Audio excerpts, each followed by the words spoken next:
Doctor, as I understand it, 11 million people would lose their coverage because of the changes to Medicaid. That's going to be a political problem for you, isn't it?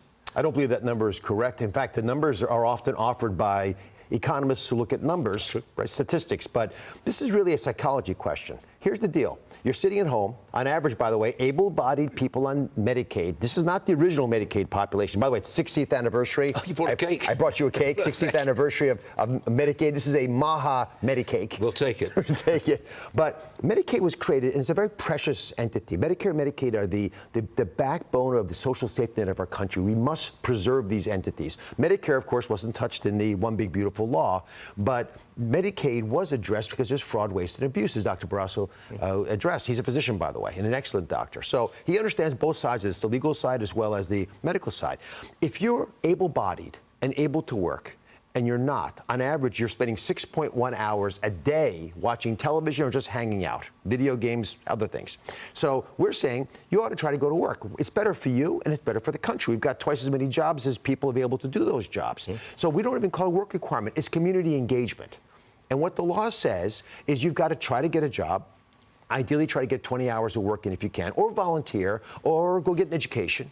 And we're actually already doing pilots in 2 different states to get the technology ready. But if you're not willing to take that deal, then yes, you'll lose Medicaid. But I actually think, and I have confidence in the American people, they will do this. And we have a real-life example. 18 months ago, the Biden administration, under duress, realized the crisis that was taking place at Medicaid and began to unwind the COVID-era changes. Those are what we were primarily addressing with this law. 15 million people came off Medicaid.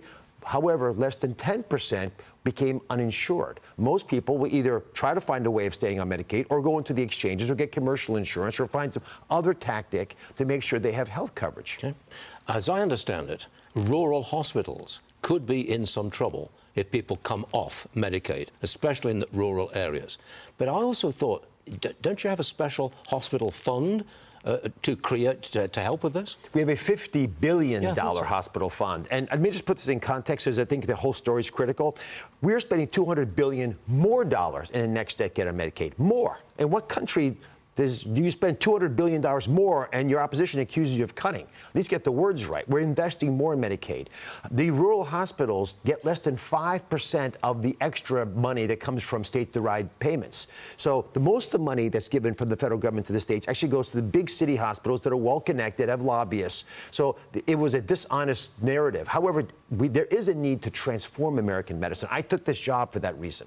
I think we can do so much to make healthcare efficient that will ultimately make the system viable. So the $50 billion, we call it the Rural Transformation Fund. It will help hospitals in rural areas thrive. It'll get more people to work in those hospitals. We have a worker shortage. And this is the most important thing, Stuart.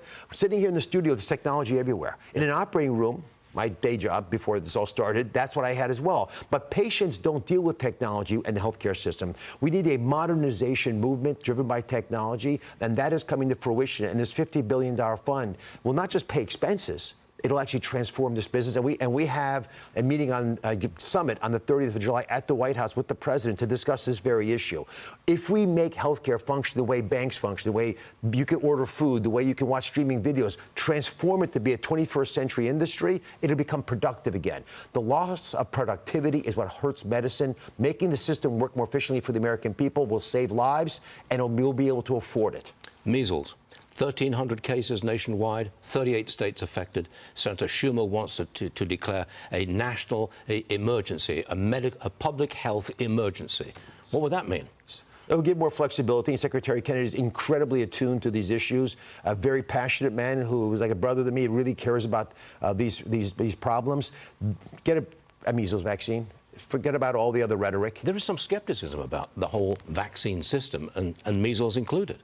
Isn't that contributing to the problem, the skepticism about the measles vaccine? When you're a loving parent, what's the most important thing you do for your kids? You kick the tires. You double-check to make sure everything is being done right.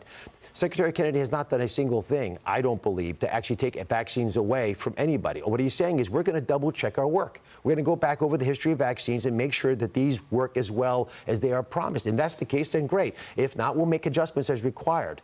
And that is being politicized, which is unfortunate. Okay. You got a cake. 60th anniversary of the founding of Medicaid.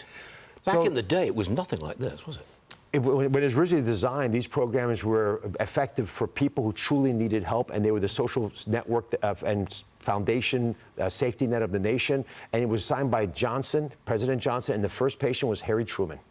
It was a promise to the American people to take care of you if you were having problems financially or if you were having an issue because you were older and needed health care. And it changed the country in a good way for many reasons. But we're all in it together, Stuart, which means we'll be there for you, the American people, when you need help with Medicaid and Medicare. But you've got to stay healthy as well. Be vital. Do the most you can do to really live up to the potential, your God-given potential to live a full and healthy life. And, don't eat carrot cake. Eat real That's food. what you've given me. I know. This is a little bit of a wink, but I was jokingly calling this the Maha Medicake. But of course, I couldn't find a healthy cake, so I bought the closest thing, a carrot cake. Well, just leave it right there. We'll take care of it, Doctor. I'm sure you will. Which would you rather do, be in a surgery, or hosting a TV show, or running a government department? This is the best job I've ever had in my life, and I've had some great jobs. I love my boss. President Trump is an excellent mentor and person to work with. I love the people I'm blessed to work with every day. Some of the smartest people. And again, I'm coming out of an operating room setting and a talk show, national talk show setting. We have smart people around like you do here. But at Medicare, Medicaid, you have people who are mission driven, who have done everything that they could possibly do to make America a healthier place. And they feel now that they're unleashed, that they're able to go out there and do the things that they always believed they could. Unleash. Good word. Dr. Oz, thanks very much for joining us, sir. We really appreciate it. Thank you very much. Always an honor.